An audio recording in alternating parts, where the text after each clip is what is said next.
The HOA's counter letter was 2 pages, certified mail. It said, 20 years of open continuous use, 5 years past the statutory minimum.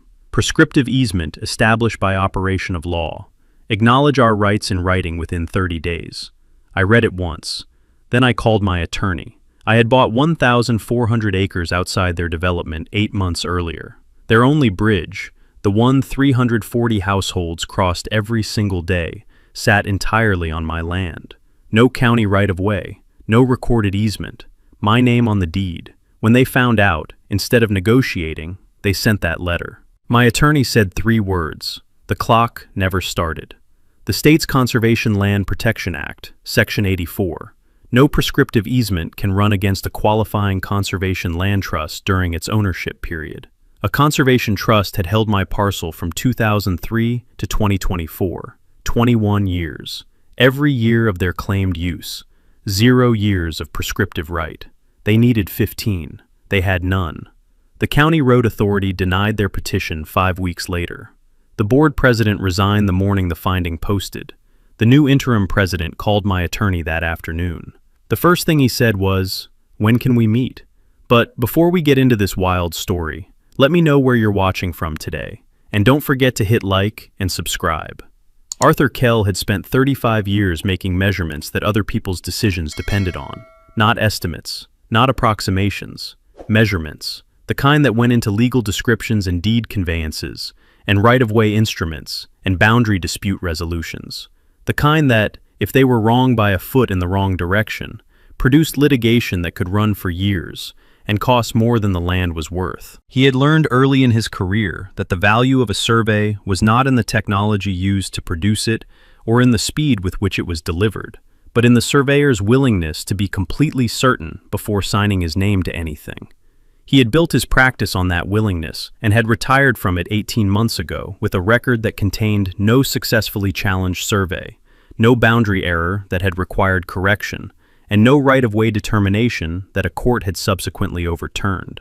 He had also spent 35 years reading land records, not as a secondary task performed in support of field work, but as a primary professional discipline, the desk work that made the field work meaningful.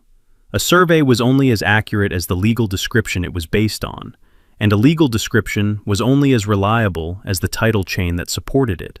And a title chain required the kind of patient document research that most people found tedious, and that Arthur had always found absorbing, in the way that complex mechanical systems absorbed people who understood how their components fit together. He had read thousands of title chains in 35 years.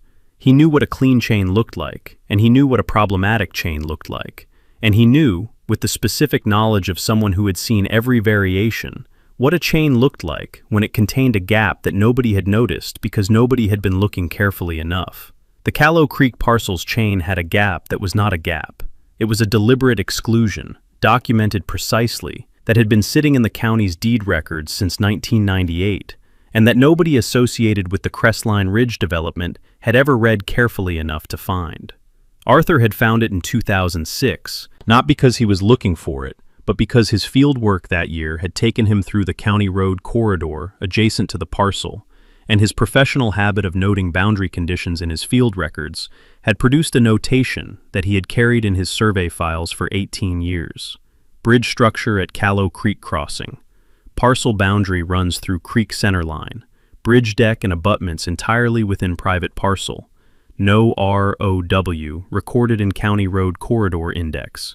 Verify ownership before any county infrastructure designation.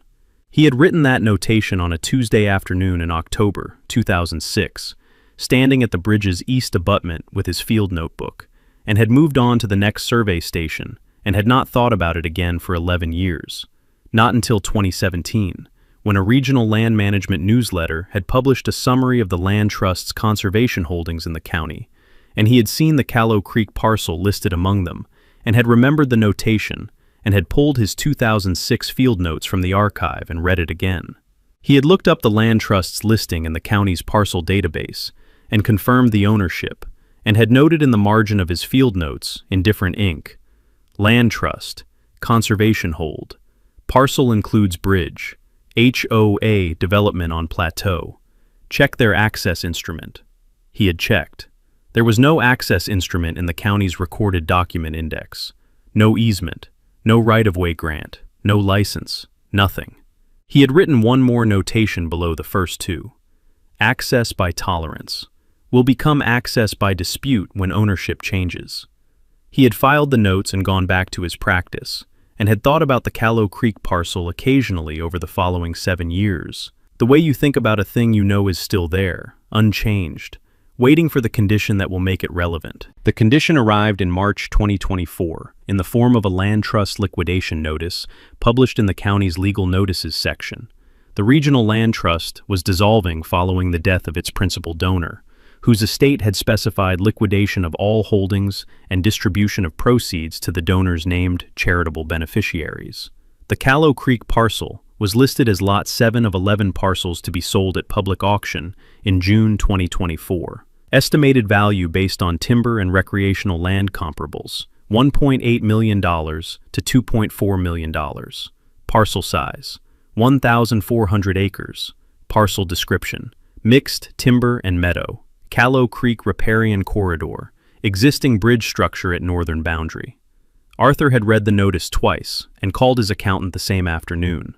He had been retired for 6 months at the time and had the liquidity from the sale of his survey practice, a firm he had built over 20 years and had sold to a regional engineering group for a figure that, combined with his retirement accounts and the paid-off farmhouse where he had lived for 30 years, meant that $2.2 million at auction was a significant expenditure but not an impossible one.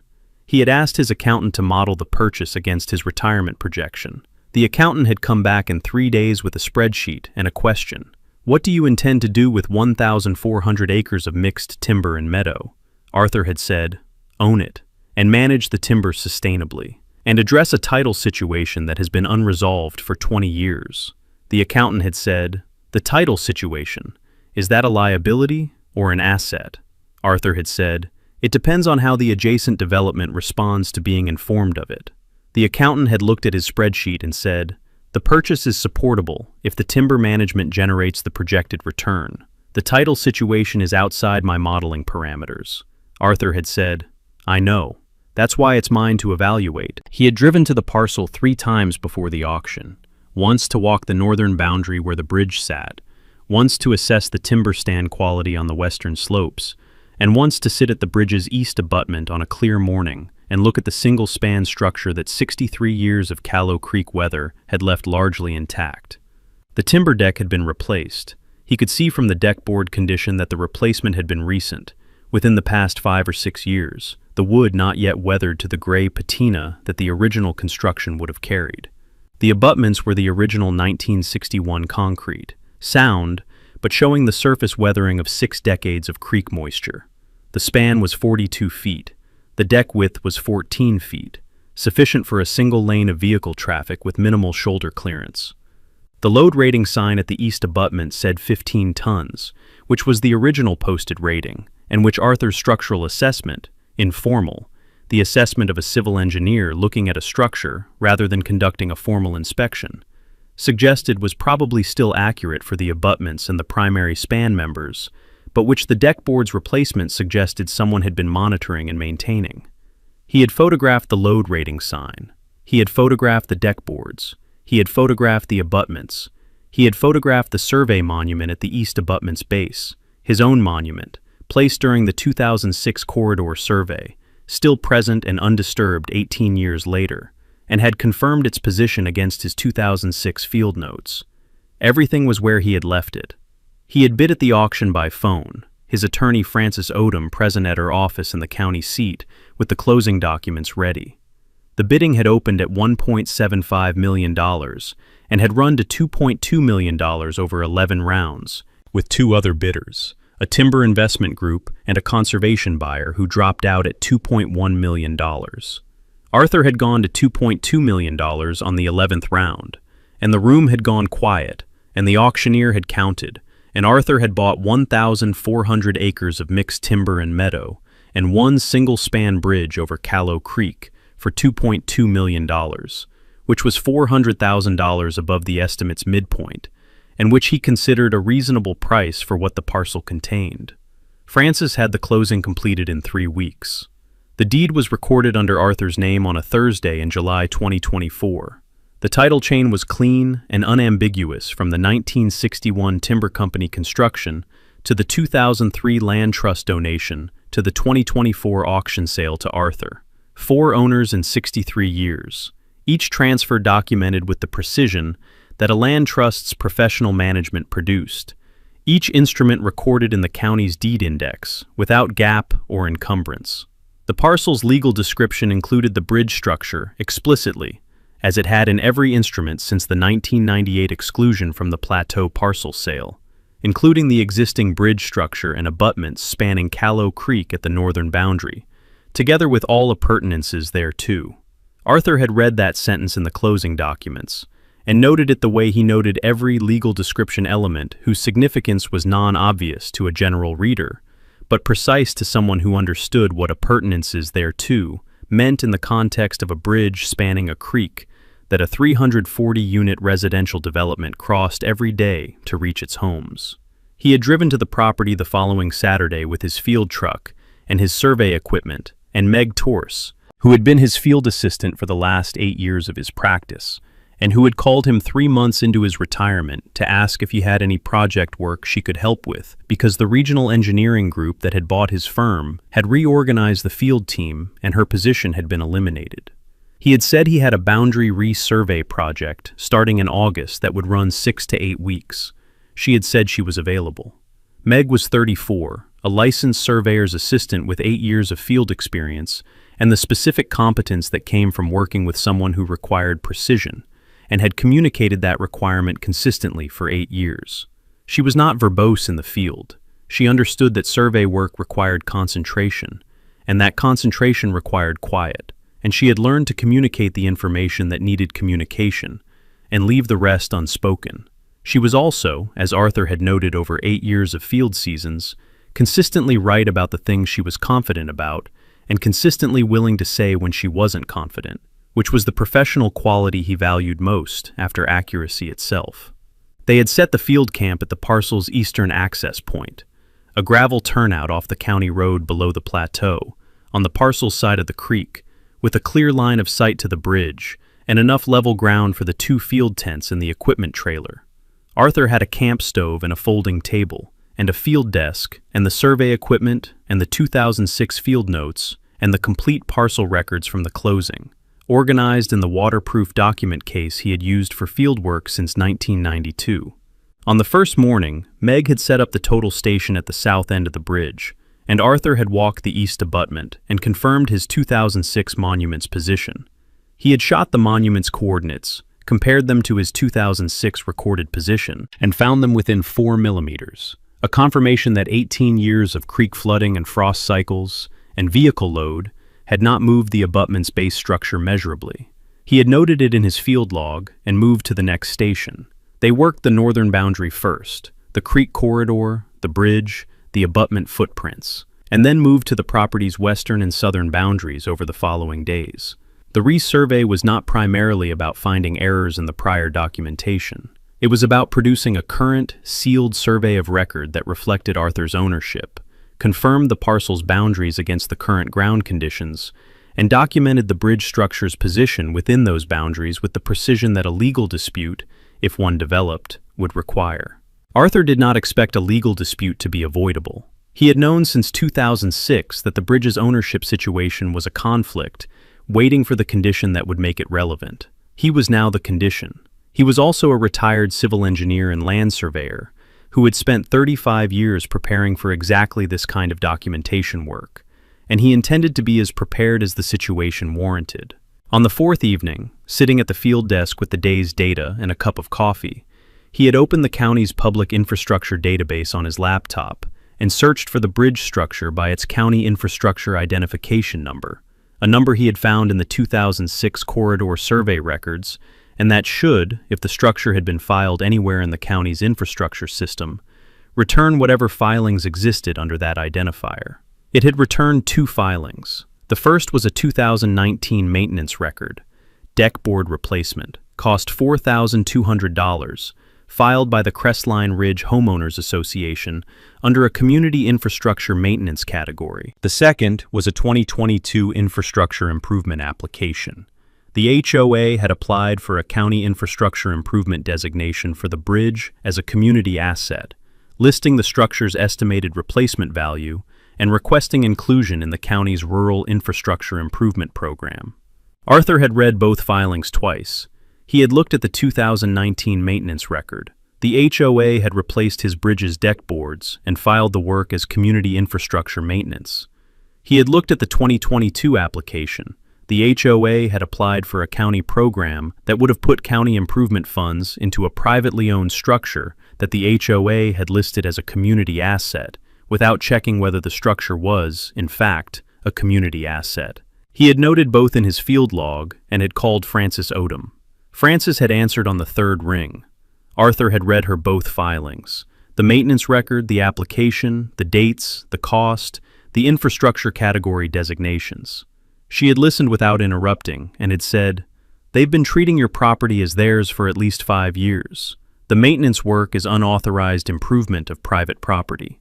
The 2022 application is a misrepresentation to the county, whether intentional or not." Arthur had said, "The 2022 application, did the county process it?" Frances had said, "I'll check. If it was approved, the county has a problem in its own record." He had said, "It was probably processed without a title check. The county's infrastructure program is designed for public assets. They wouldn't have been looking for a private title issue on a structure someone described as a community asset." Frances had said, "I'll have the full filing history by tomorrow, and I'll start drafting the notice." Arthur had thanked her and ended the call. He had looked at the bridge from the field desk, visible from the camp through the tree line, the deck boards catching the last evening light, the replacement boards Karen had, Sandra's HOA had paid for, the boards that were newer than the rest of the structure, and that would, in Vivian's, in Frances's notice, be described accurately as what they were: unauthorized improvements to private property, installed by a party with no ownership interest and no recorded right to do anything on the structure at all. He had written in his field log, "County filings noted, 2019 maintenance, 2022 improvement application. Frances notified, notice drafting commenced, resurvey. On schedule, completion estimated 10 days. He had closed the field log and looked at the bridge in the last light and thought about the 340 households on the plateau above him, crossing that bridge every morning on their way to the county road, every evening on their way home, in the complete and unexamined confidence of people who had never once considered that the structure carrying them across Callow Creek might belong to someone who had been watching it for 18 years and had just paid $2.2 million to own it formally. The bridge was 42 feet of timber deck and 63-year-old concrete abutments and 14 feet of vehicle clearance, and one sentence in a deed recorded on a Thursday in July 2024 under Arthur Kell's name. He finished his coffee and went to bed. The Crestline Ridge Homeowners Association had been incorporated in 2004, the year the Plateau Development's first phase reached occupancy, 80 units in the initial build, expanding to 220 by 2009, and to the full 340 by 2014, as the developer completed the 3 remaining phases on the plateau's eastern and southern sections.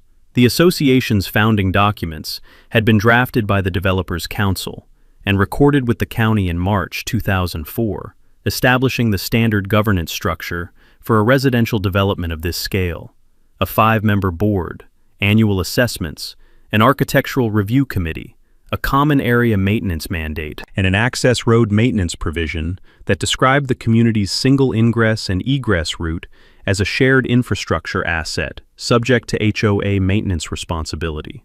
The access road maintenance provision was Article 7 of the Declaration. It was 2 paragraphs. The first paragraph defined the access road as the paved surface running from the county road junction at the plateau's base to the development's main entrance gate at the plateau's edge, including all associated drainage infrastructure, signage, and safety features. The second paragraph assigned maintenance responsibility for that road to the HOA and authorized the board to levy special assessments for major repair or replacement work. The provision had been drafted by a real estate attorney who had reviewed the developer's site plan and the county's road acceptance documents, and had written the definition of the access road based on what the site plan showed. The site plan showed the road. It did not show the bridge as a separate parcel. It showed the bridge as a feature of the road, a crossing, a span, a point in the route's geometry, because the developer's site plan had been drawn without reference to the underlying title chain of the land beneath the bridge, and the attorney who had drafted Article 7 had used the site plan as his reference, without independently verifying that every element of the route was either on HOA land or subject to a recorded right-of-way. The bridge was on the site plan. The bridge was in the route. Therefore, in the attorney's working assumption, the bridge was covered by Article 7. Nobody had checked. The developer had not checked. The attorney had not checked. The county's plan review office had not checked. The 2003 development permit application had been reviewed for site design compliance and stormwater management and access road geometry, and the county reviewer had noted the bridge crossing on the site plan and had confirmed the road geometry met the access standards, and had not pulled the title chain for the parcel the bridge sat on, because that was not part of the plan review's standard scope. The HOA's founding board had not checked. They had received the declaration and the site plan, and the community's physical infrastructure as a package from the developer, and had assumed, as founding boards typically assumed, that the developer's legal counsel had resolved all title questions before conveying the community to its new governance structure. The assumption had been wrong. It had been wrong in 2004, and it had been wrong every year since, through 6 board presidencies, and 20 years of assessments, and 2 phases of development expansion, and 1 deck board replacement, and 1 county infrastructure improvement application. And nobody had found it wrong, because nobody had looked. Sandra Pelch had been elected to the board in 2018, and had assumed the presidency in 2020, after the previous president, a retired accountant named Horace Venn, had declined a 3rd term and endorsed Sandra as his successor at the annual meeting. She had won the presidency with 23 of the 31 votes cast at the meeting, a strong margin for a community of 340 units, reflecting the organizational energy she had demonstrated in her 2 years as the board's Facilities Committee chair. She had spent those 2 years cataloging every piece of infrastructure the HOA maintained, producing a facilities inventory that was, by any reasonable standard, the most thorough document the association had generated since its founding. The facilities inventory covered the community's roads, the common area landscaping, the 2 retention ponds, the entry gate system, the community center building, the trail network on the plateau's western edge, and the bridge. The bridge entry in Sandra's facilities inventory was 2 lines. Callow Creek Bridge, single-lane timber deck span, 42 feet, 14 feet width, 15-ton load rating. Primary access infrastructure. Last inspection, 2017, informal. Maintenance status. Deck board showing wear, recommend replacement within 2 years.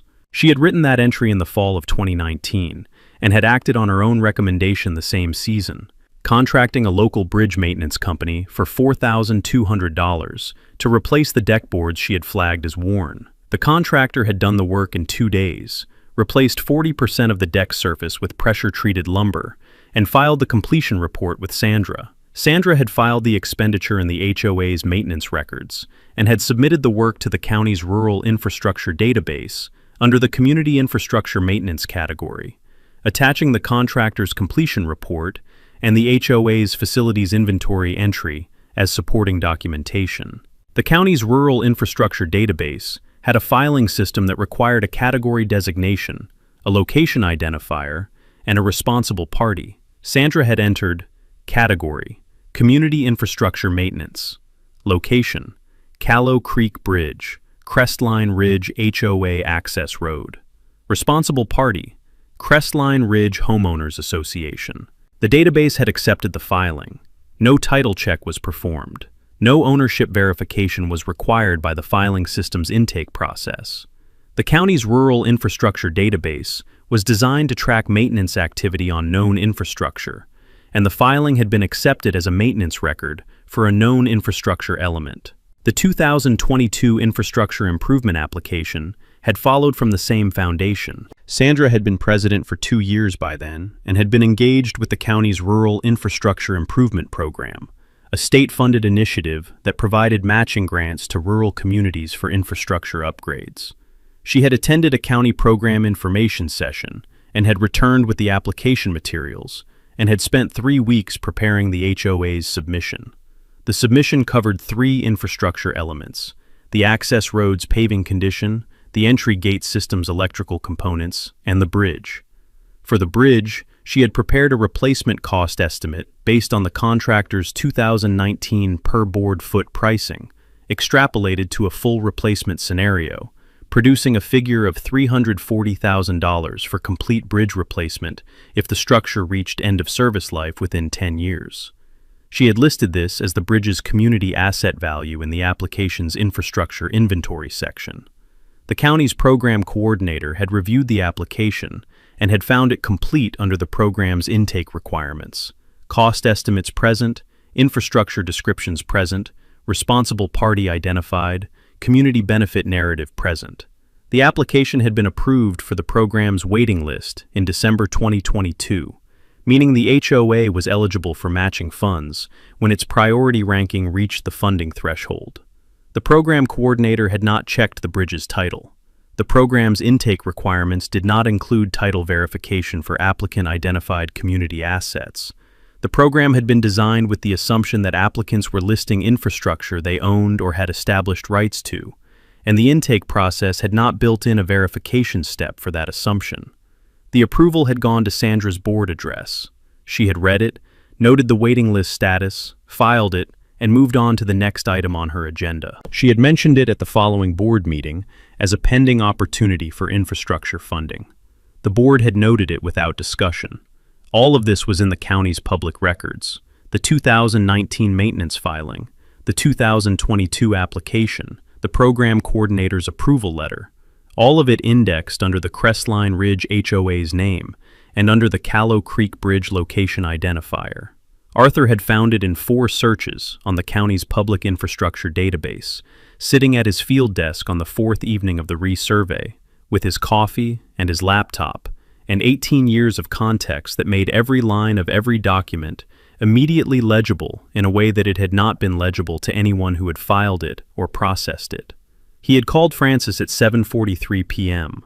Francis Odom had been in property law for 23 years, the first 6 as a county title examiner, a background that gave her the institutional knowledge of how title chains were supposed to be read and what happened when they weren't.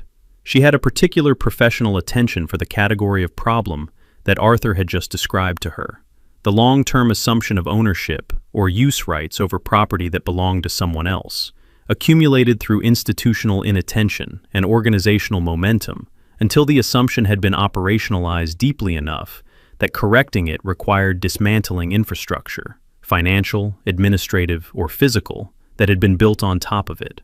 She had heard Arthur's summary of both filings and had said, "They've been treating your property as theirs for at least 5 years.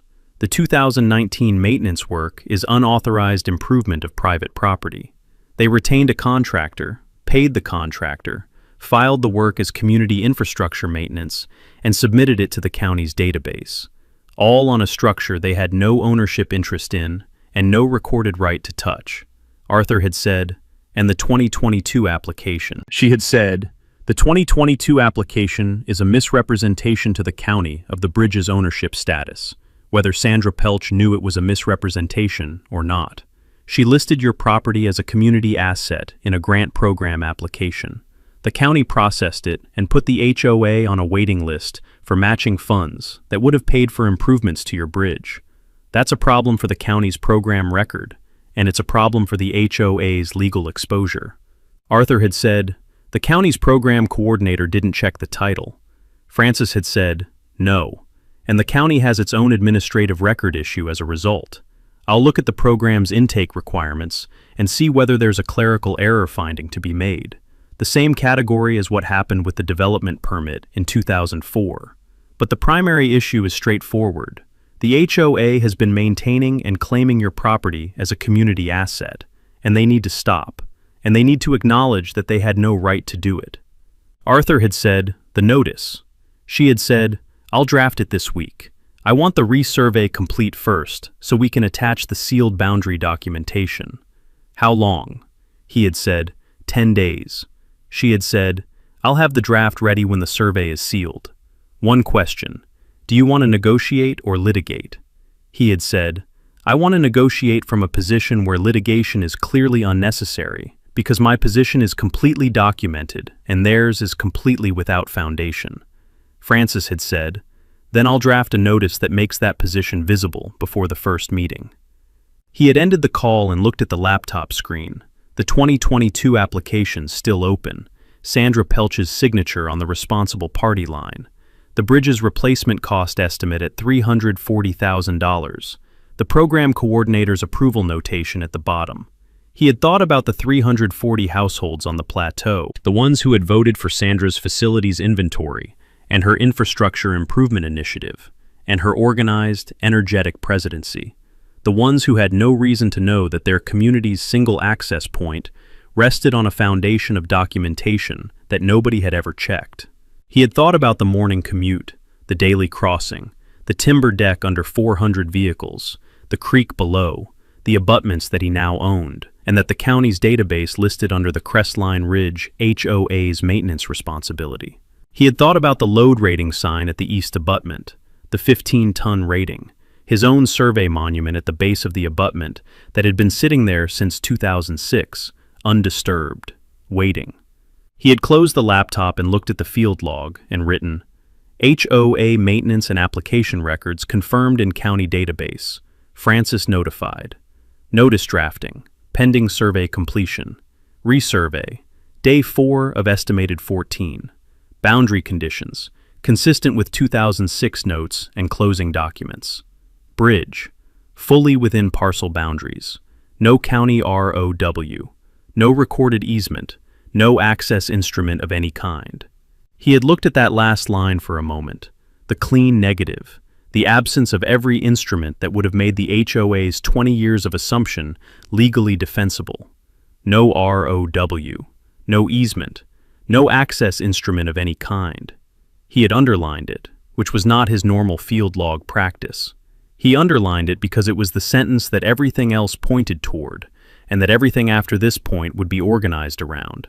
And he wanted it visible at the top of every page he turned to when he sat at this desk for the next 10 days, finishing the survey that would seal the documentation that Francis would attach to the notice that would reach Sandra Pelch's desk on a Tuesday morning and change everything the HOA thought it knew about the road that carried it home.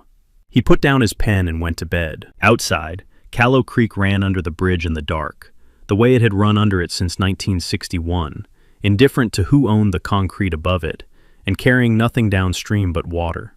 Arthur completed the resurvey on a Friday afternoon, 14 days from the first station, the total station broken down and packed, the field notes complete, the data transferred to the office files that Francis would receive with the sealed plat.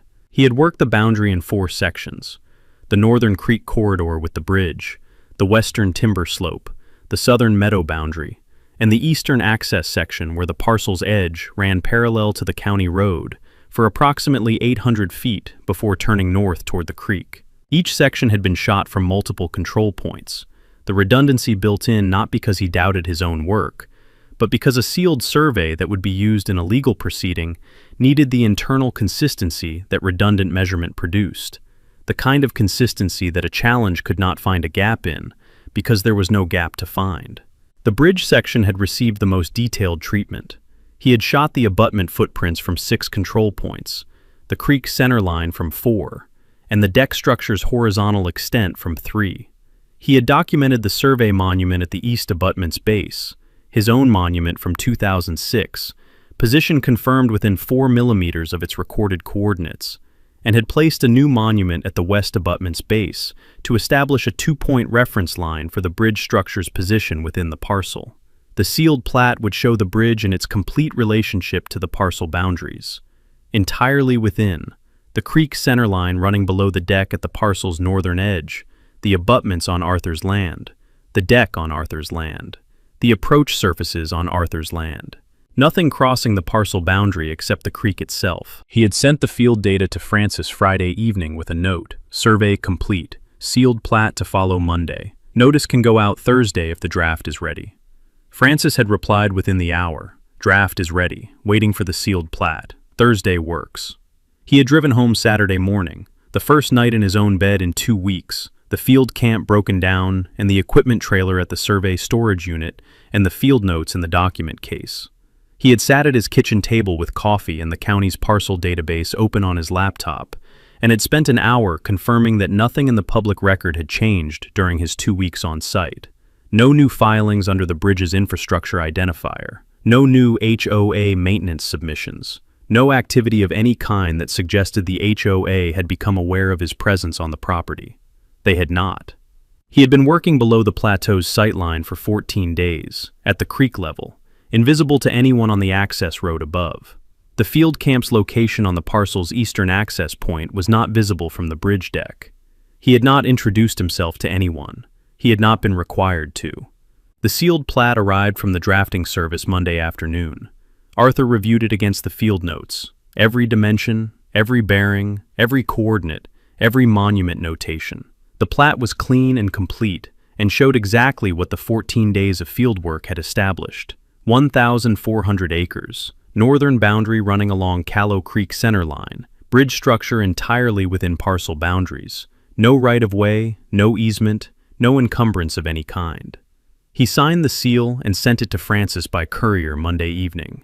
Francis called Tuesday morning to confirm receipt and said the notice would go out Thursday by certified mail, addressed to the Crestline Ridge Homeowners Association's registered agent, to Sandra Pelch at her board president address, and to the HOA's management office. She read Arthur the 4-paragraph summary. The bridge and the land beneath it were private property owned by Arthur Kell, transferred by deed recorded July 2024, title chain unencumbered from 1961 to present. No public right-of-way existed in any county road corridor record or any other recorded instrument. The HOA's 2019 maintenance work had constituted unauthorized improvement of private property, and the notice requested a meeting within 30 days to discuss access arrangements and demanded reimbursement of the $4,200 unauthorized maintenance expenditure within the same period. The sealed survey plat and the deed abstract were attached as exhibits. Arthur said, "Send it." The notice went out Thursday. Sandra Pelch signed for the certified envelope the following Tuesday at the HOA management office. The delivery confirmation time-stamped at 9:41 a.m.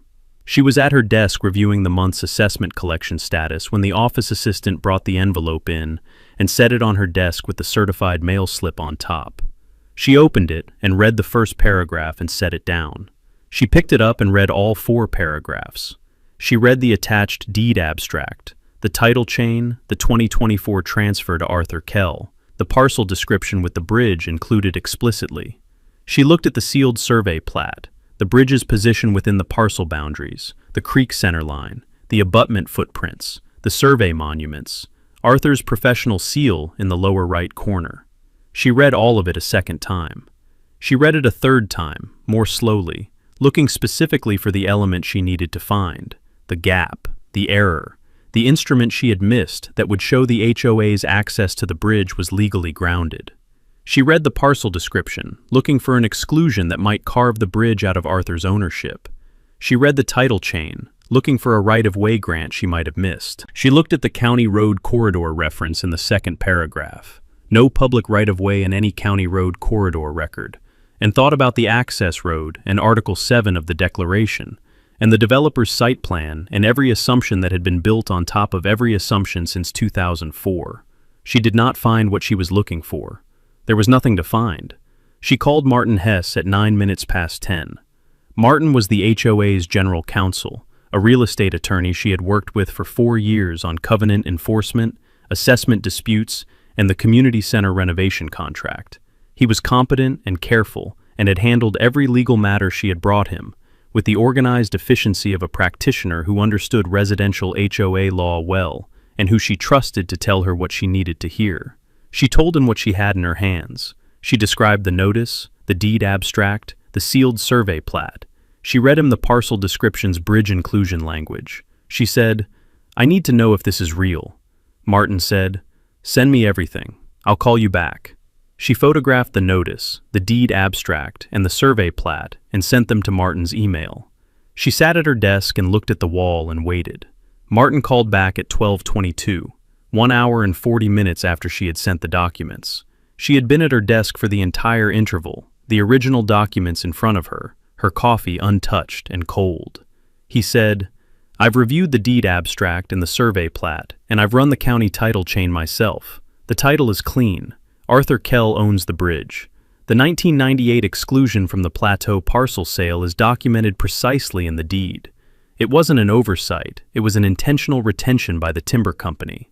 The land trust held it from 2003 to 2024, and the transfer to Kell in July is properly recorded. The parcel description has included the bridge explicitly in every instrument since 1961.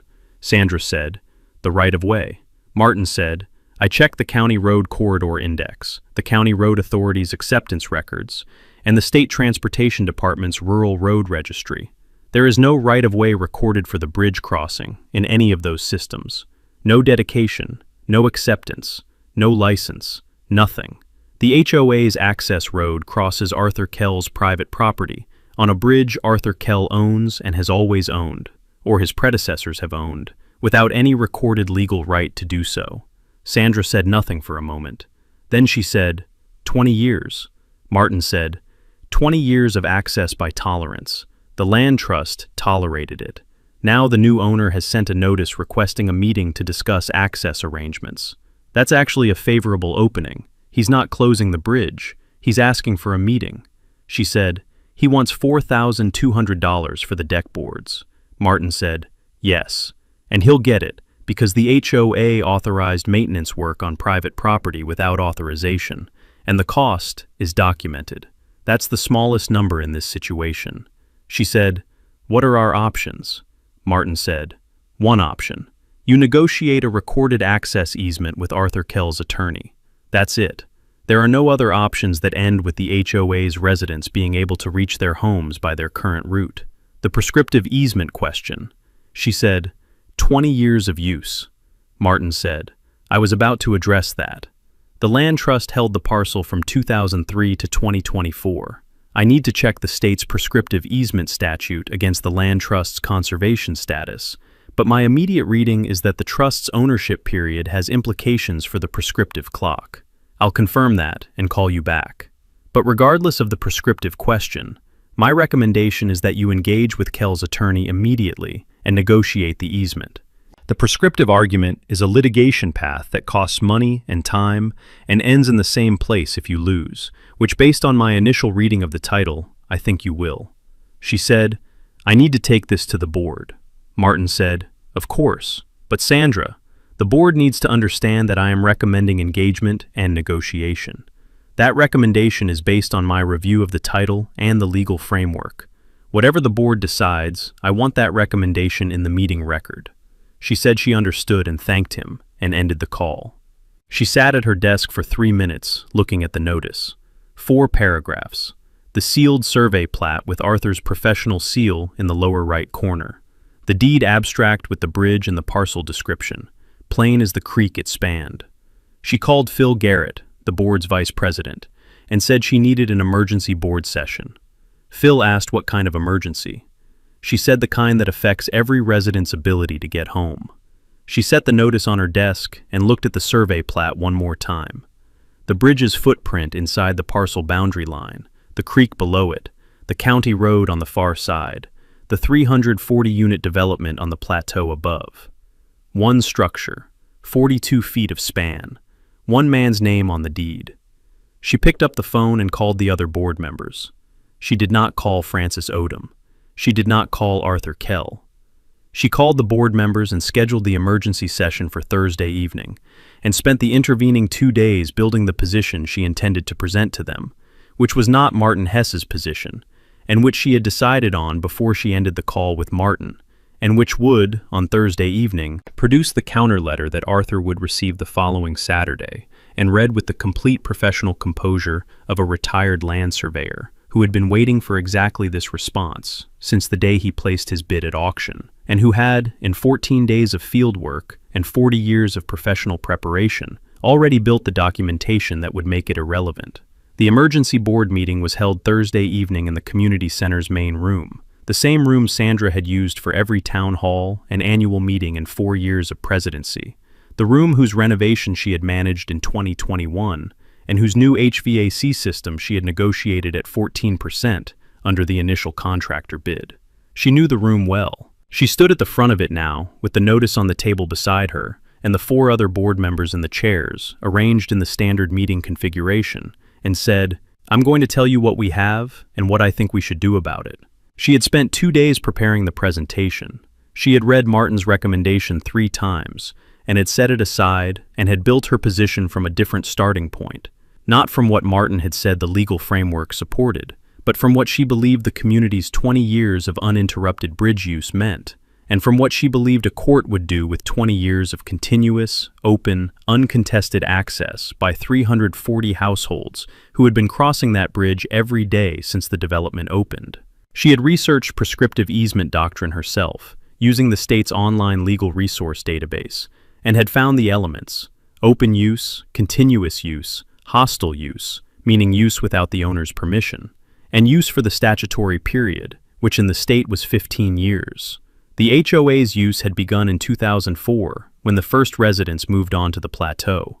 20 years, 5 years past the statutory minimum. She presented this to the board with the organized clarity that had characterized every presentation she had made in 4 years. The elements of the prescriptive easement doctrine on the whiteboard, the timeline of community use from 2004 to present, the 2019 maintenance work as evidence of open and continuous use, the 2022 county infrastructure application as further evidence of the community's public treatment of the bridge as a shared asset.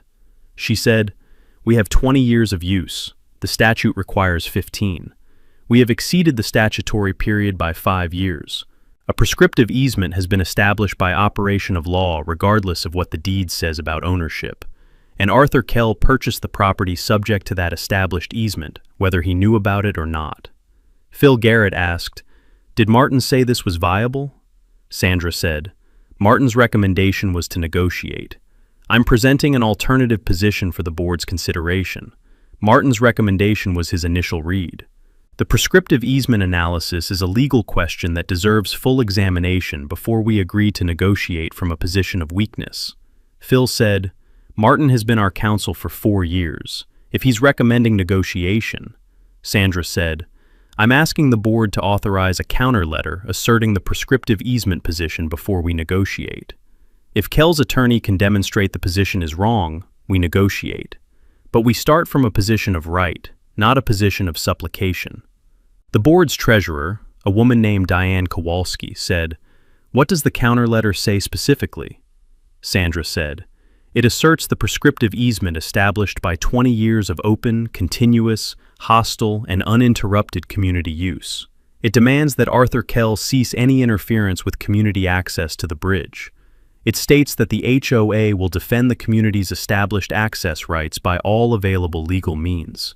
Diane said, "And the $4,200. Sandra said, "We dispute the characterization of the maintenance work as unauthorized. The community has been maintaining this bridge as community infrastructure for 5 years. That maintenance is consistent with the prescriptive use that established our easement rights." Phil said, "Sandra, Martin specifically said." Sandra said, "I'm calling for a vote. The board can authorize the counter letter, or it can authorize immediate negotiation. I'm recommending the counter letter as the opening position." The vote was 3-2. Sandra, Diane Kowalski, and a third member named Ray Burkett voted yes. Phil Garrett and the fifth member, a woman named Colette Marsh, voted no. Phil asked that his dissent and his statement that the HOA's own general counsel had recommended negotiation be recorded in the minutes. Sandra said it would be recorded. The minute taker wrote it down. The counter letter went out Friday under Sandra's signature, certified mail to Francis Odom's office address. It was 2 pages. The first page asserted the prescriptive easement, 20 years of open, continuous, hostile, and uninterrupted community use by 340 households, exceeding the state's 15-year statutory period, establishing an easement by operation of law appurtenant to the Crestline Ridge development, and binding on all subsequent owners of the servient parcel, including Arthur Kell. The second page demanded that Arthur Kell cease any interference with the community's established access rights, refrain from any action to obstruct or restrict the bridge crossing, and acknowledge the HOA's prescriptive easement in writing within 30 days. It did not address the $4,200. It did not propose a meeting. It did not mention Martin Hess's recommendation. Arthur received it Saturday morning at his farmhouse, the certified envelope in his mailbox at the end of the county road, the delivery confirmation matching Francis's tracking. He took it inside and opened it at the kitchen table with his coffee, and read it once, which was sufficient. He read the prescriptive easement assertion. He read the 20-year timeline. He read the statutory period citation, 15 years, which the letter cited correctly. He read the demand that he cease interference and acknowledge the HOA's established rights. He called Francis at 9:15. She picked up on the second ring. He said, "The counter letter came this morning.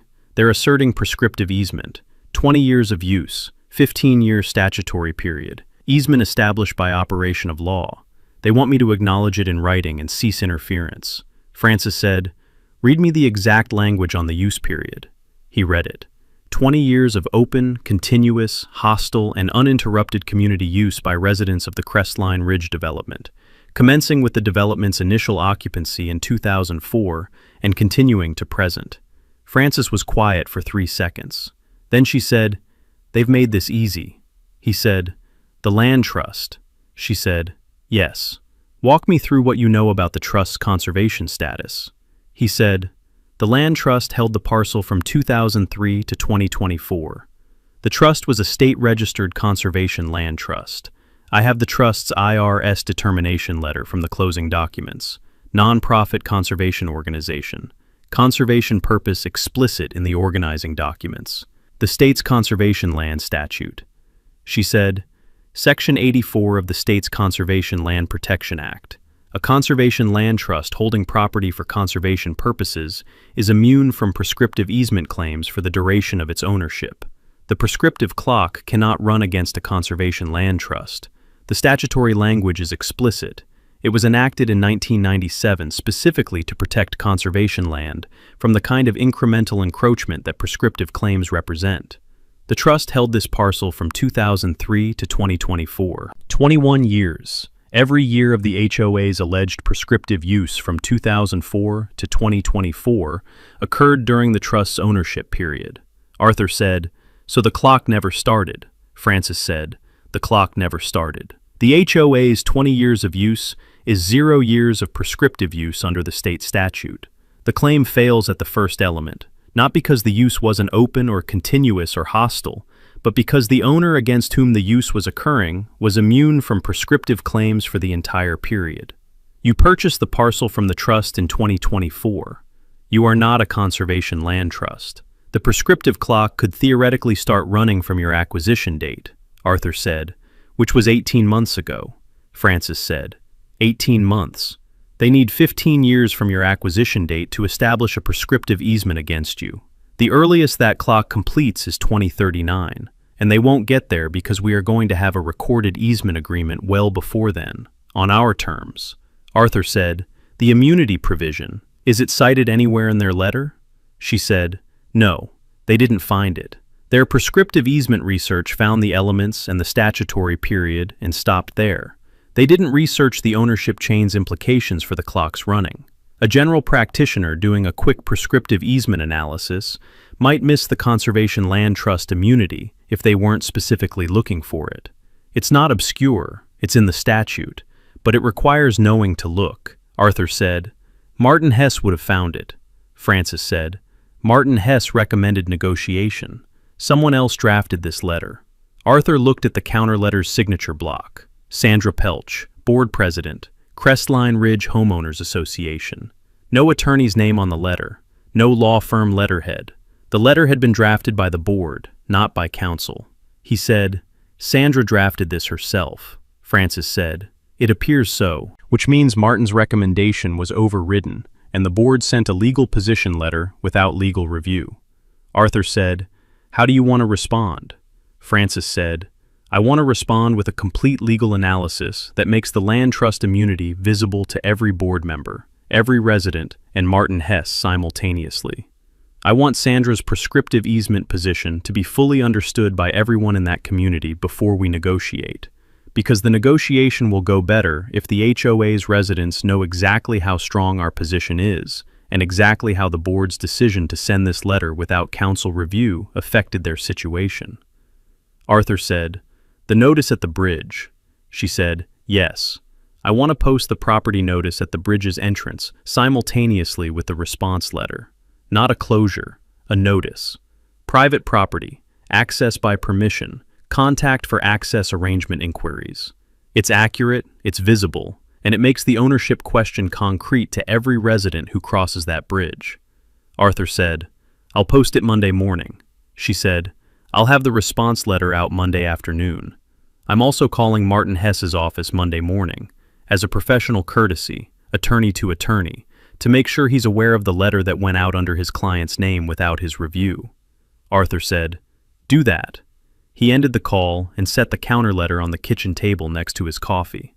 2 pages, 20 years of use, 15-year statutory period, easement established by operation of law. He looked at the letter with the professional attention of a man who had spent 35 years evaluating easement claims, their elements, their documentation, their legal viability, and who had, in this particular case, been watching this particular parcel for 18 years and had purchased it specifically because he knew what it contained and what the legal framework surrounding it looked like, and what happened when someone asserted a prescriptive claim against a property that had spent 21 of the past 22 years in the ownership of a conservation land trust. He looked at the letter for a moment longer. Then he got up and found a legal pad and wrote at the top of the first page, "Response Framework. Land Trust Immunity, Section 84, Conservation Land Protection Act." Below it, he wrote the elements in sequence. Trust ownership, period, 2003 to 2024. HOA use, period, 2004 to 2024. Overlap complete. Prescriptive clock 0. Below that, he wrote, Arthur acquisition, July 2024. Clock start, July 2024. Statutory completion, July 2039. Current elapsed 18 months. He underlined July 2039.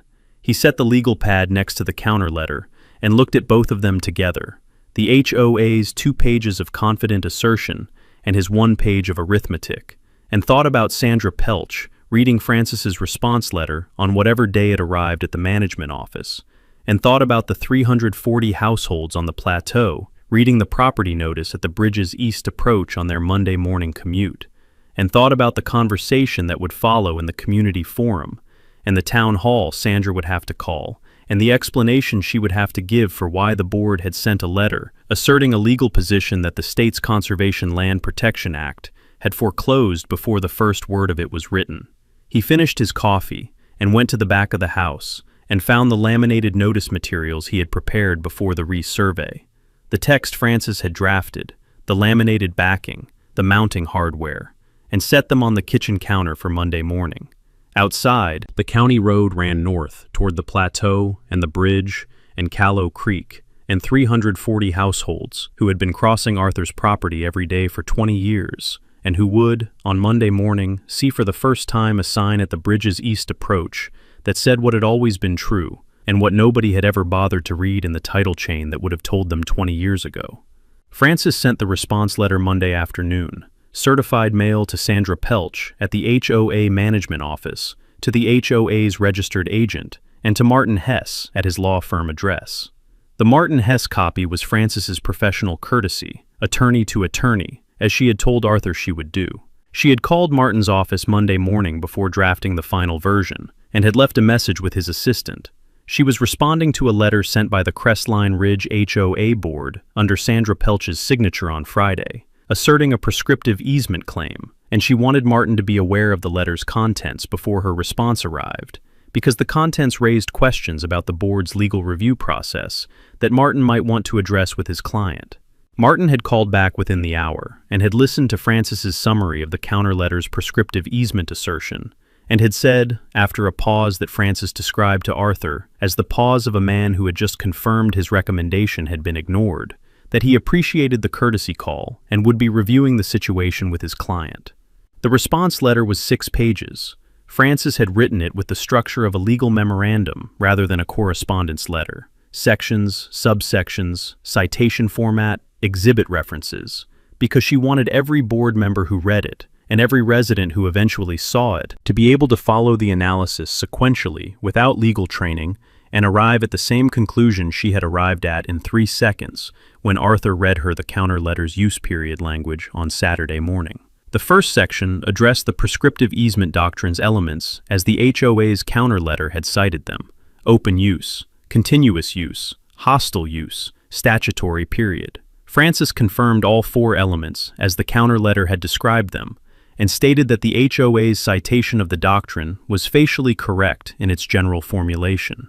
She did this deliberately, establishing that the HOA had identified the right doctrine and the right elements before demonstrating why the doctrine was inapplicable, because a rebuttal that acknowledged the opposing party's correct analysis before dismantling its application was more persuasive than one that attacked the analysis itself. The second section introduced the ownership chain: the parcel's title from 1961 to present, the timber company from 1961 to 2003, the Regional Conservation Land Trust from 2003 to 2024, Arthur Kell from July 2024 to present. Francis cited the deed recording dates and the instrument numbers for each transfer, all publicly searchable in the county's deed index. She attached the deed abstract as Exhibit 1, the same abstract that had been attached to the original notice 2 weeks earlier, now represented in the context of the prescriptive clock analysis. The third section was the Conservation Land Trust immunity provision. Francis cited the state's Conservation Land Protection Act, Section 84, subsection 3, in full. No prescriptive easement, easement by implication, or other non-consensual access right shall be established against any parcel held by a qualifying conservation land trust during the period of the trust's ownership, regardless of the nature, duration, or continuity of use, by any adjacent or accessing party during that period. The prescriptive period shall not run against the qualifying conservation land trust, and no such period running prior to the trust's acquisition shall be tolled or continued against the trust.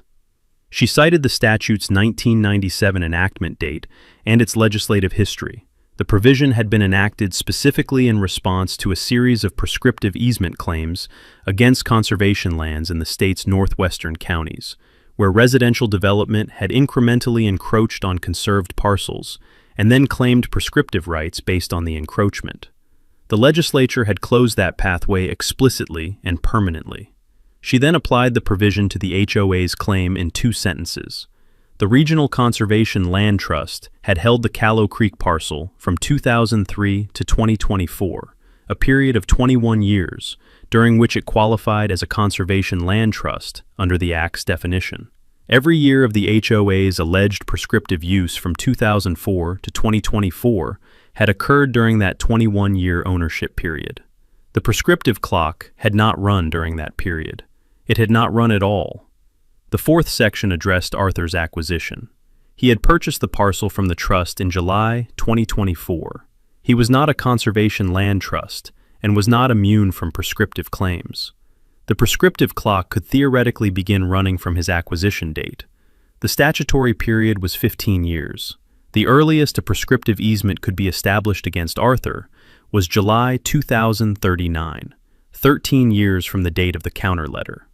The HOA's current prescriptive easement claim was premature by 13 years, assuming uninterrupted use from July 2024 forward, which the property notice posted at the bridge's entrance that morning had interrupted. Francis noted in a footnote that the posting of a property notice constituted owner objection sufficient to interrupt the prescriptive period under the state's easement law, and that the notice's posting date was documented in Arthur's field log and would be documented in any subsequent proceeding. The fifth section addressed the 2019 maintenance work. The HOA's counter letter had characterized the deckboard replacement as evidence of open and continuous use consistent with the prescriptive claim. Francis recharacterized it as what the legal record showed it was: unauthorized entry onto private property and unauthorized improvement of a privately owned structure by a party with no ownership interest and no recorded right of access.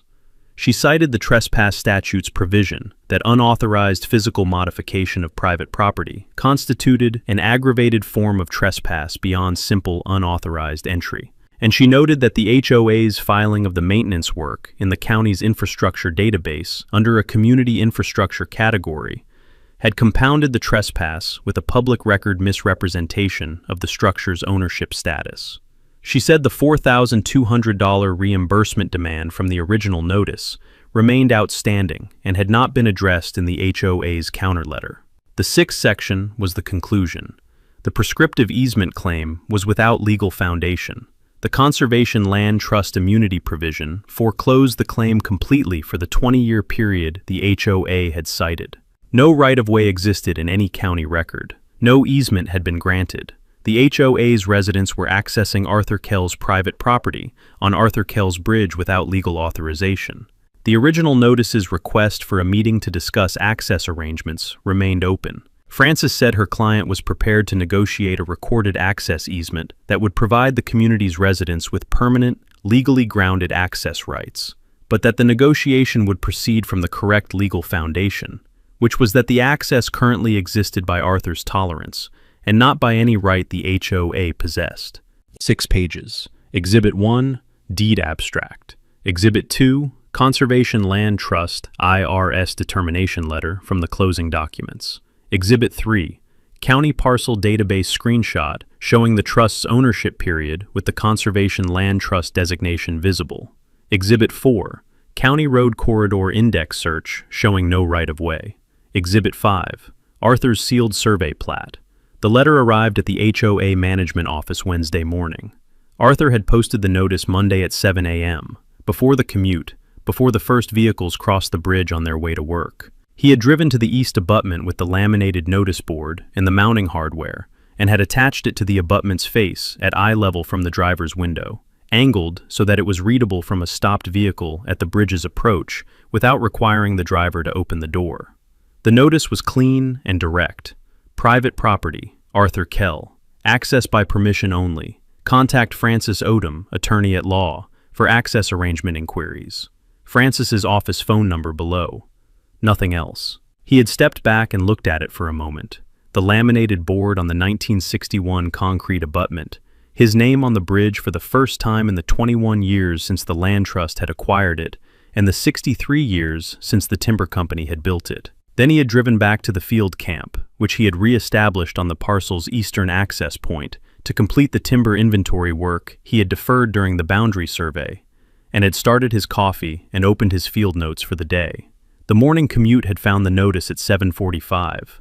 The first vehicle, a white pickup whose driver Arthur could see from the field camp through the tree line, had stopped at the approach, sat for what appeared to be 2 minutes, and then crossed. The second vehicle had done the same. By 8:15, 6 vehicles had stopped, read the notice, and crossed. None had turned back. He had not expected any to. The notice said access by permission, and the permission existed. He had not closed the bridge. He had not threatened to close the bridge. He had posted a notice that accurately described the legal reality of what the bridge was and who owned it, and he had provided a contact for residents who wanted to formalize that reality into a recorded instrument. By noon, the neighborhood forum had 40 posts about the sign. Sandra had been monitoring the forum from the management office. She had read Francis's response letter Wednesday morning, all 6 pages, all 5 exhibits, and had sat with it for 20 minutes before calling an emergency town hall for Thursday evening. She had not called Martin Hess. She had not called Francis Odom. She had called the community forum moderator and posted the town hall notice, and had spent Wednesday afternoon preparing what she intended to say to 200 residents who had seen a private property sign on their only bridge, and who deserved, as she framed it to herself, a clear explanation of the HOA's position and its pursuit of all available legal options. 212 residents attended Thursday evening. The community center's main room held 180 in its standard chair configuration. The overflow stood along the walls and in the entry corridor, the door propped open so the people in the corridor could hear. Sandra stood at the front of the room with the whiteboard and her notes, and the same organized presence she brought to every community meeting. And she looked at the room. 212 people who had driven home across Arthur Kell's Bridge that evening and had seen the private property sign, and who were now looking at her with the specific expression of people who had just discovered that something they relied on every day was not what they had believed it to be.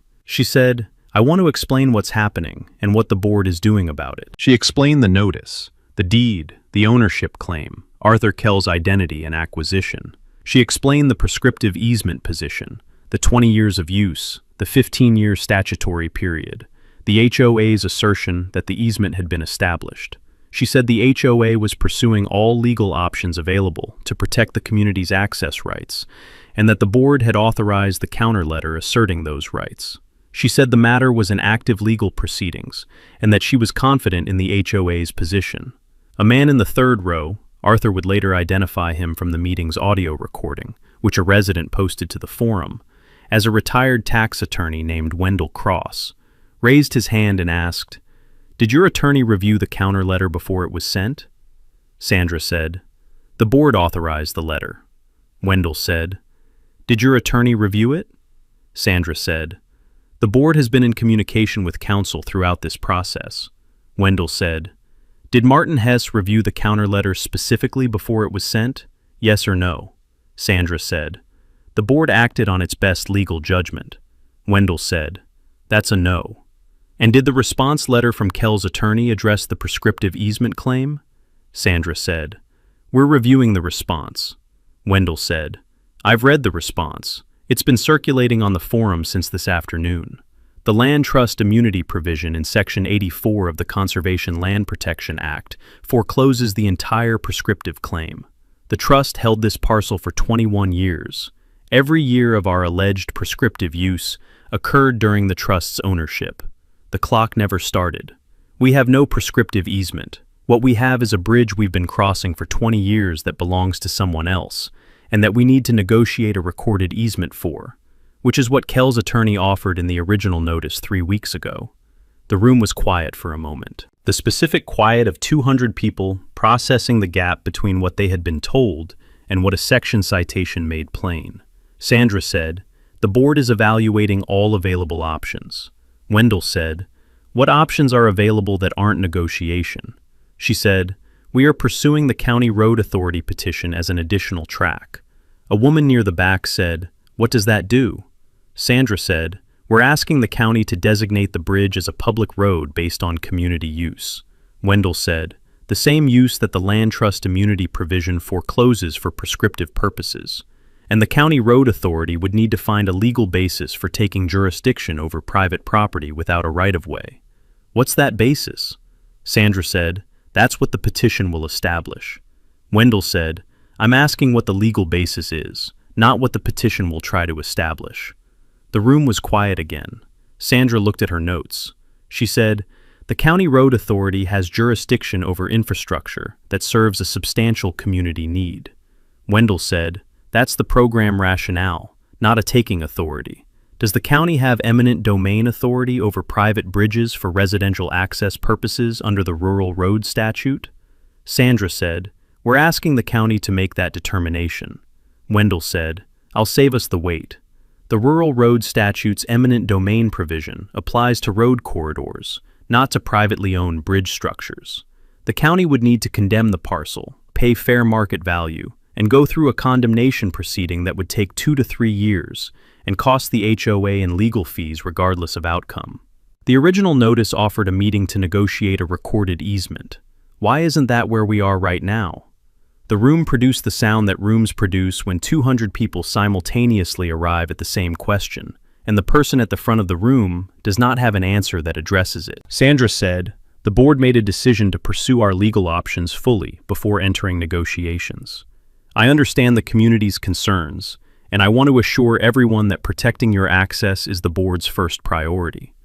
She said it with the organized clarity she brought to everything, and it landed with the flatness that organized clarity produces when the room knows the question hasn't been answered. She said the board would provide updates as the legal process developed, and thanked everyone for attending, and said the meeting was adjourned. She drove home across Arthur Kell's bridge, the private property notice visible at the east abutment in her headlights for 3 seconds as she crossed, and she thought about Wendell Cross's question. Why isn't that where we are right now? and did not have an answer for it that she was prepared to say out loud. Arthur read the forum's audio recording transcript the following morning at his field desk, sent to him by Francis, who had written one line above it. "Room did the work for us. Call me when you've read it." He read it. He called her. She said, "Wendell Cross." He said, "Retired tax attorney." She said, "And apparently well read on conservation land law." The room understood the position before Sandra finished the meeting. "We're close." He said, "The county petition." She said, "Let them file it. The county road authority will pull the title chain, and the finding will give us a third-party confirmation of everything we've already established. It's not a threat to our position.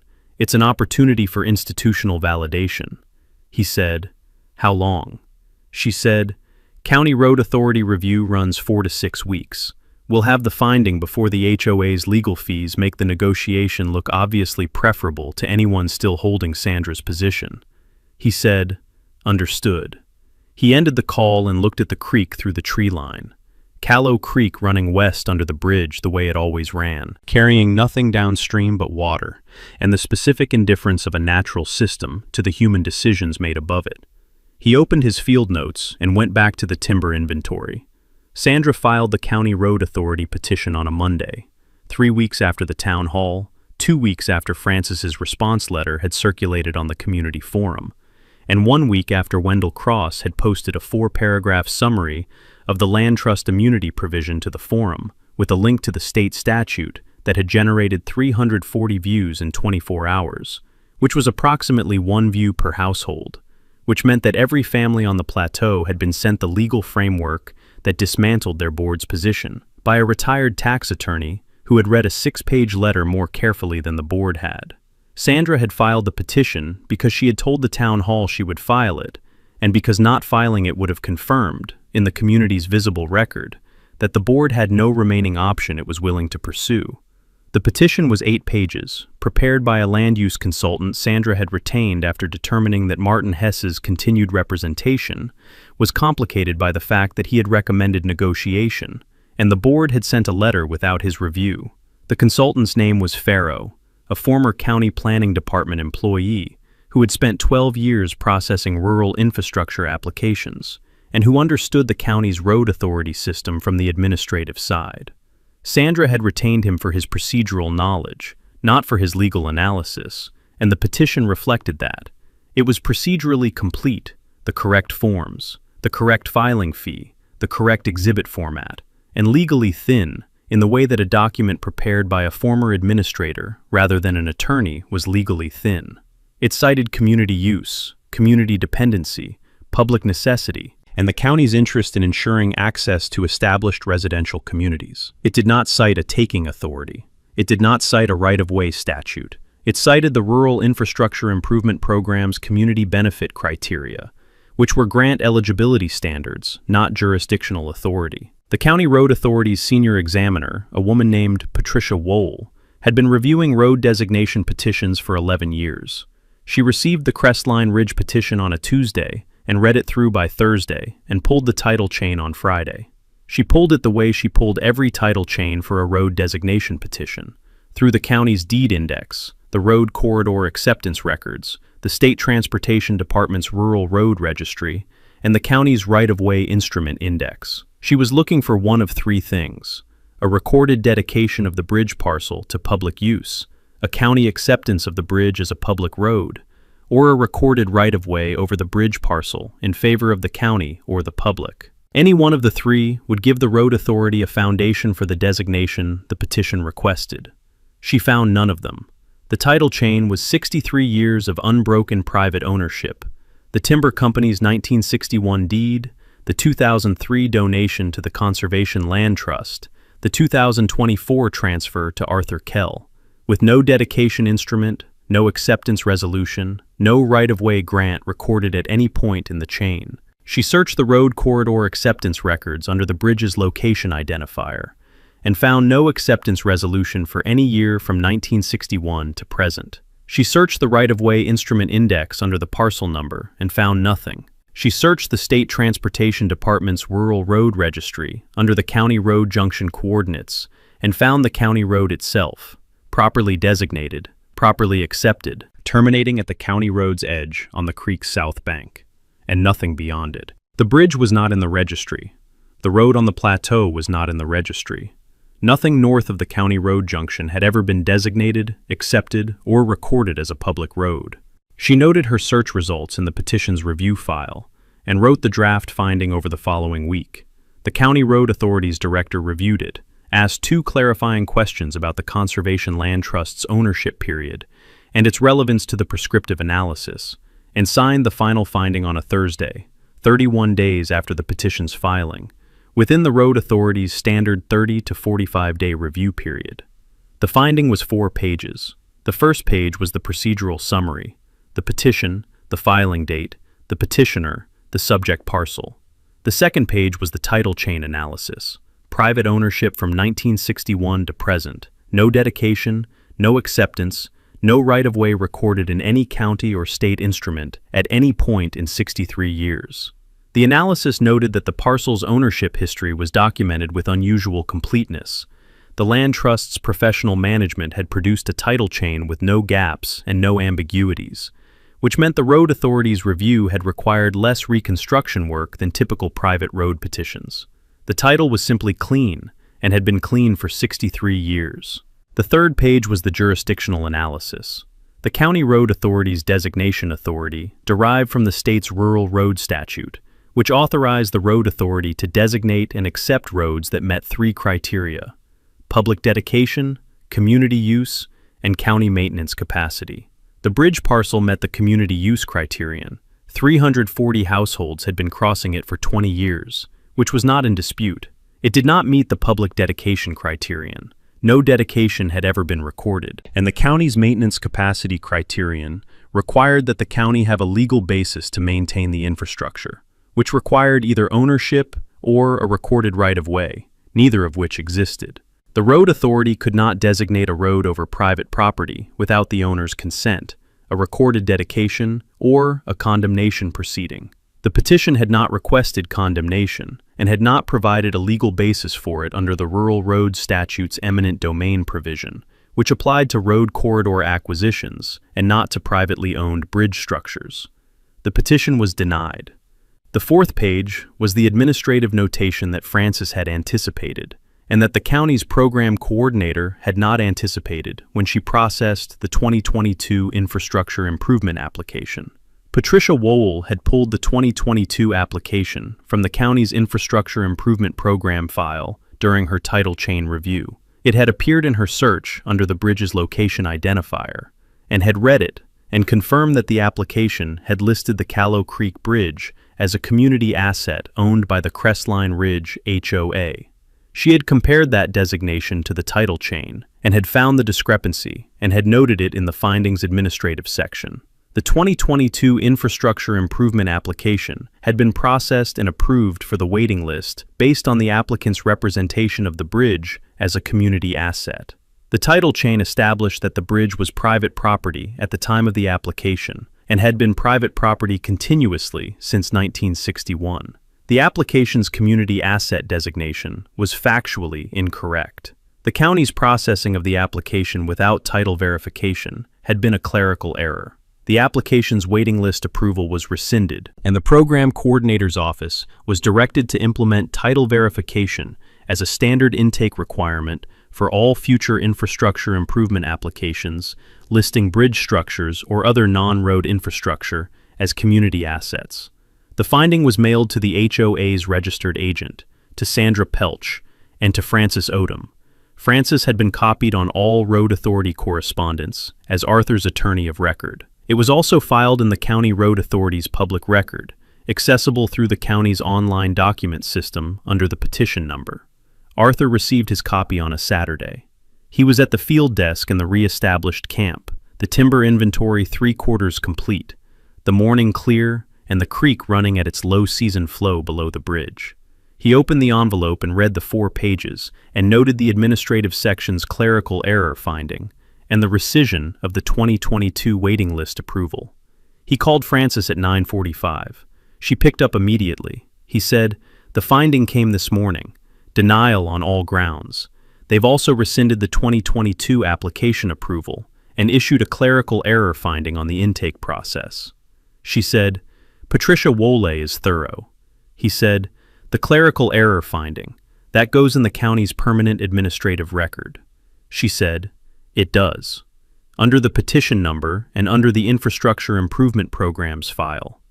Any future title search that finds the 2022 application also finds the rescission and the clerical error notation. It's clean." He said, "The HOA's position."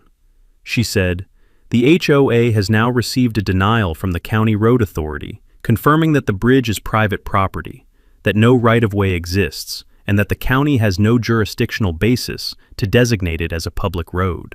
The prescriptive easement claim is foreclosed by the land trust immunity provision, which their own town hall audience explained to them 3 weeks ago. Their general counsel recommended negotiation before the counter letter was sent. The county has confirmed the title position independently. There is no remaining legal argument they have not exhausted or that has not been rejected by a competent authority." Arthur said, "Now we negotiate from a position of complete clarity." She said, "Yes, I'm sending Sandra a letter today, 1 paragraph. The road authority finding is attached. The original meeting request is renewed. We're available to meet at her convenience within the next 30 days. If we don't hear from her within 2 weeks, I'm contacting Martin Hess directly and asking him to facilitate." Arthur said, "The community knows where things stand." Francis said, "The forum has been tracking this since the sign went up. When the finding posts to the county's public system, which will be today or Monday, someone will find it and post it within hours. Sandra will be managing that before she manages our letter." Arthur looked at the bridge from the field desk. The morning light on the deck boards, the replacement boards Sandra had authorized in 2019, pressure-treated lumber that had weathered 18 months of creek moisture and vehicle load into the beginning of the gray patina that would eventually match the older boards around them. The boards were good work. The contractor had done the job well. The deck was sound. Arthur had confirmed it in the boundary survey's structural observation notes. No visible deterioration beyond normal weather patina, load-bearing surfaces intact, no deckboard movement under test load. It was a good bridge. It had been carrying people across Callow Creek for 63 years, and it would carry them for 63 more if it was maintained correctly, which it would be, because the easement agreement that Francis was about to negotiate would include a maintenance provision, and the maintenance provision would be structured by a civil engineer who had been assessing bridge structures since before the replacement deck boards had been milled. He said, "Call me when she responds." Francis said, "I will." He ended the call and set the finding on the field desk next to his timber inventory notes and looked at both of them. The county's 4 pages confirming what the title chain had always said, and his own field notes on the 1,400 acres that surrounded the bridge, and that would be here long after the easement negotiation was recorded and the community forum had moved on to other topics. He picked up his field notebook and found his place in the timber inventory and went back to work. Callow Creek ran under the bridge in the morning quiet, the way it had run since the creek was cut by the last glaciation, and the way it would run after everything built above it had returned to the ground. Sandra's resignation arrived by email on a Tuesday morning, 9 days after the County Road Authority's finding had posted to the public record, and 6 hours after the community forum's most commented thread of the year had reached 280 replies, the thread that Wendell Cross had started with a single line. The County Road Authority finding is posted. Read pages 2 through 4. The replies had done the rest. Sandra's email was 4 sentences addressed to the full board. She was resigning the presidency effective immediately. She had served the community to the best of her ability and believed the infrastructure initiative she had pursued had been in the community's genuine interest. She wished the board success in resolving the current access situation. She did not mention Arthur. She did not mention the counter letter sent without council review. She did not mention what Martin Hess had told her 6 weeks ago when she called him back from the management office with the original notice in her hands. Phil Garrett assumed the interim presidency by board vote that afternoon. The same Phil Garrett who had voted no on the counter letter and had asked that his dissent and Martin's recommendation be recorded in the minutes. He called Francis Odom at 4:15. Frances had been expecting the call. She had told Arthur on Monday that Sandra's position had become untenable after the forum thread, and that the board would move within the week. Arthur had said, "Whenever they're ready." Phil introduced himself and said, "We'd like to meet." Frances said, "Thursday works." Phil said, "Thursday works." The meeting was at Frances's office. Phil Garrett and Colette Marsh, the two board members who had voted no on the counter letter, representing the HOA, with Martin Hess present as their counsel. Arthur attended with Frances. The room was professional and without residual antagonism, which was the atmosphere that resulted when the people at the table were the ones who had wanted to be there from the beginning, and the obstacle to being there had resigned. Martin Hess and Frances had spoken twice by phone before the meeting. The professional courtesy framework Frances had established with the courtesy call 6 weeks earlier, producing the working relationship that the negotiation required. They had exchanged preliminary term frameworks before Thursday and had narrowed the significant questions to two: the annual easement fee structure and the maintenance plan's county approval requirement. By Thursday, both questions had answers that both sides found acceptable. The negotiation took 4 hours. Frances had structured the easement terms in the sequence that produced the fewest reopened questions. The permanent right-of-way first, because it was the term the HOA needed most, and establishing it early set the cooperative tone for everything that followed. The permanent recorded right-of-way was the easement's foundation, a non-exclusive right of residential access across the bridge for the benefit of the Crestline Ridge Development's 340 units and their successors in interest, appurtenant to the development's parcels and running with the land. The right-of-way was for residential access only: personal vehicles, emergency vehicles, service and delivery vehicles serving the residential units. It was not a commercial right-of-way and did not extend to any commercial use of the plateau. It was permanent, no sunset provision, no renewal requirement, and was recorded as a burden on Arthur's parcel and a benefit on the development's parcels in the county's deed index, meaning it would appear in every future title search on every lot in the development and on Arthur's parcel simultaneously. The annual easement maintenance fee was $8,400, a figure Frances had derived from the bridge's annual maintenance cost estimate, which Arthur had produced from his structural observation notes and his 35 years of infrastructure assessment experience, divided between the parties at a ratio that reflected the development's primary use of the structure. The HOA paid $8,400 annually to Arthur, indexed to the county's infrastructure cost index, reviewed every 5 years. The fee was modest relative to the 340-unit assessment base, less than $25 per household per year, and was structured as an easement maintenance contribution rather than a use fee, which meant it was legally characterized as the HOA's contribution to the upkeep of infrastructure it had a recorded right to use, rather than as payment for permission to cross.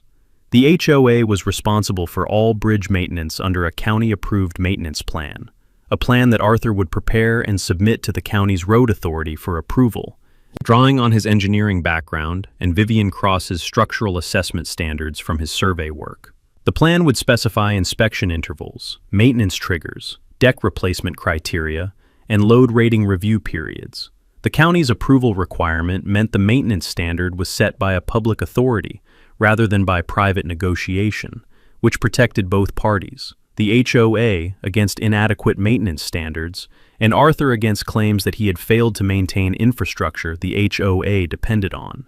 The $4,200 reimbursement for the 2019 deck board replacement was paid at closing, a check from the HOA's Maintenance Reserve Fund, which Phil had confirmed was adequate for the payment without requiring a special assessment.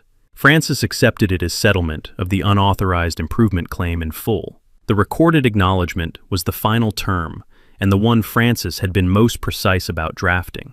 It was a single recorded instrument, not a provision within the easement agreement, but a separate document filed independently in the county's deed index, stating that the Callow Creek Bridge was the private property of Arthur Kell, that the Crestline Ridge Homeowners Association held no ownership interest in the bridge, and had held no ownership interest at any prior time, that the community's access to the bridge existed by virtue of the recorded easement granted by Arthur Kell in the current instrument, and that the access existed by grant and not by right.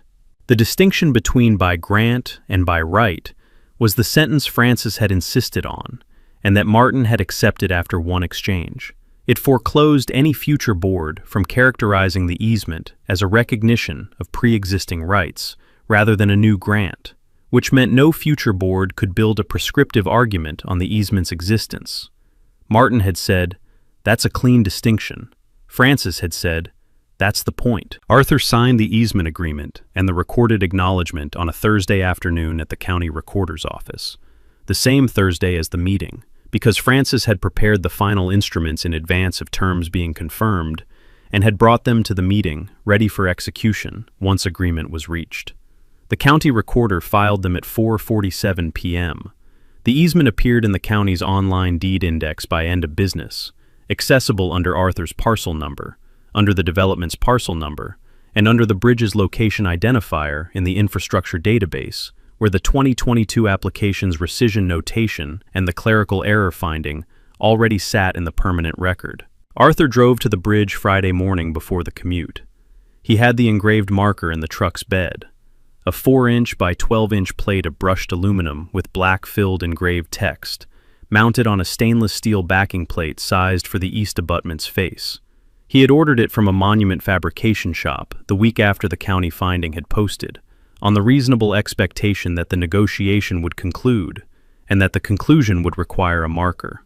He mounted it at the east abutment's face, below the load rating sign and above his 2006 survey monument, at eye level from the bridge approach. The text was direct: Callow Creek Bridge, private property of Arthur Kell, community access by recorded easement, 2025. He stepped back and looked at it in the early morning light. The 1961 concrete abutment, his 2006 survey monument at the base, the load rating sign above, the new marker between them, the engraved text catching the low morning light the way engraved metal caught light, the letters visible from the bridge approach in the specific clear way that permanent records were visible when they were made of the right material and mounted at the right height. He removed the laminated property notice that had been mounted at the abutment since Monday, 7 weeks earlier. The laminated board had done its work. It had been the first visible evidence to 340 households that the bridge's ownership was not what they had assumed, and it had been present through the town hall and the county petition and the road authority finding and the resignation and the negotiation. He took it down and put it in the truck. He stood at the abutment for a moment and looked at the bridge, the 42 feet of span, the replacement deck boards weathering toward the gray of the original structure, the creek running below at its late-season flow, the county road on the far bank, the plateau above with its 340 households, beginning the morning routines that would send them across this bridge in the next hour on their way to work. He looked at the marker. He looked at his survey monument at the abutment's base, placed in October 2006, present for 19 years, the point from which he had shot the bridge's position in the boundary survey that had sealed the documentation that had supported everything that followed. He got back in the truck and drove to the field camp. Meg was already at the total station when he arrived, the morning's first setup complete, the instrument level and ready. She looked up and said, "How's the marker?" He said, "Good placement, readable from the approach." She said, "Did you take the laminated one down?" He said, "It's in the truck." She said, "Ready when you are." He poured his coffee from the thermos, opened the field notebook to the timber inventory's current section, and picked up the rod.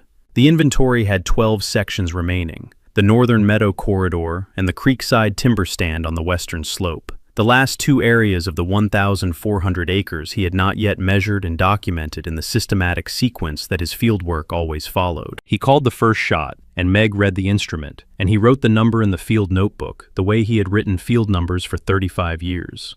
Precisely, in the column where it belonged, as part of a record that would still be accurate when everyone who had been present for its creation was gone. The bridge carried the morning commute across Callow Creek behind him, the way it had carried it for 63 years. The deck boards took the load, and the abutments held the span, and the creek ran below it indifferent to the marker on the east face, and the easement in the county's deed index, and the 19 years of survey monuments at the abutment's base. The difference was recorded. That was sufficient.